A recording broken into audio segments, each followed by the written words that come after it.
Good Lord. Coach, if you want to start with a statement, and we'll open for questions. Sure. Obviously happy for our guys to be able to find a way, and that's really about winning on the road. Sometimes it doesn't go as planned and not as pretty as maybe you envision it. So, but give Illinois credit for getting us to do some things uncharacteristically at times, but able to gather ourselves, and thought Reavers, Iverson specifically did a terrific job and really helped us. Obviously Nate grew up immensely as the game went on. So happy for our guys. Road wins are hard in this league, as we all know. So move on to the next one. Sure, there you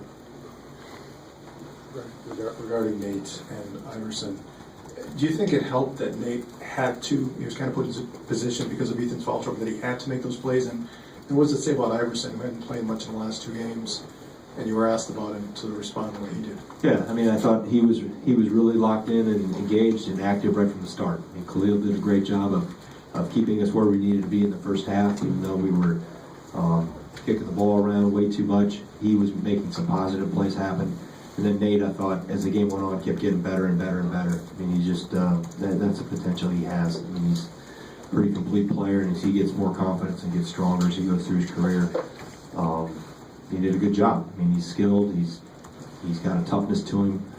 Obviously stepped up, made free throws, made big shots, so we needed it.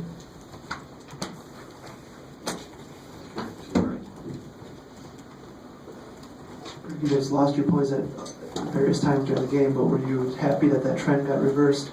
So really, after the flagrant one on Ethan down the stretch? Yeah, I thought we did it. The guys on the floor during those times did a really good job. They steadied the ship, so to speak, kept things going in the right direction. Actually, we got separation during that time because I think it was tied. They made 2 free throws to tie, and from there we walked out to an 8-point lead. And so we've had that happen before, where Ethan hasn't been on the floor and other guys step up. And I think that's a mark of a team that's developing and has other dimensions and other contributors to it. So I'm happy for all those guys that they answered when we needed the help. They came and helped us out. Right in the middle here. Coach, Georgie Beshonishvili, 20 points tonight, 8 rebounds. How would you evaluate his play as a freshman?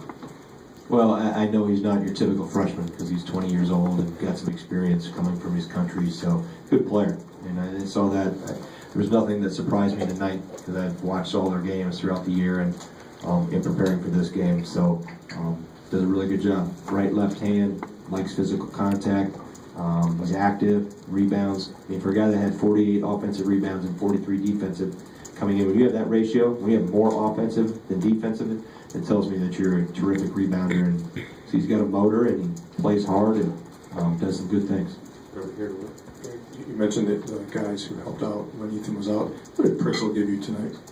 I thought he steadied us. You know, I thought it was another ball handler on the floor. He's got some experience, so we can play small with him at the 4 at times, which I would say Illinois played smaller at times too. And you know, he's a smart, heady player that for the most part makes good decisions. And so the 3 hit in front of our bench was a big one to give us more separation. So they just, you know, when he's in the right mode there, like he was tonight, he's obviously we can really trust him on both ends of the floor. Here's Ray. You guys were called for 10 fouls, and I think the opening 6:26 in the second half. What did you see there, and what are you telling your players during breaks about how to avoid that?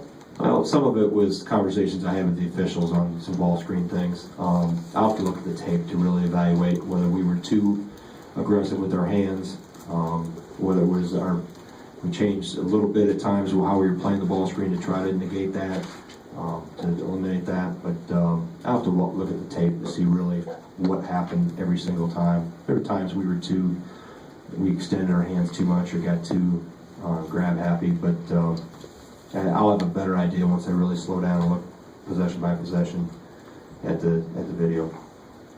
Greg, Illinois does a good job, obviously, forcing teams into mistakes, but I imagine, were there a bunch of them, especially maybe the first half, where your guys tried to do some things that they didn't? Several, yeah. Several that I felt were self-inflicted. We just need to slow down and make better decisions. I said it's so we'll watch the tape and we'll break every one of them down and see why and how what we can do to eliminate those.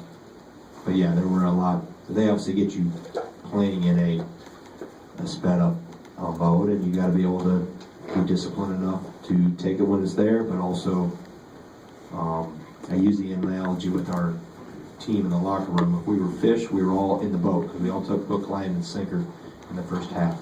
We all got caught trying to do too much at times. We took the bait of being sped up and trying to create something that's not there. So we were better, and different lineups were better at times of making those decisions.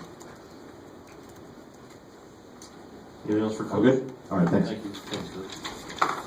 Wisconsin players will be available outside the visitors' locker room.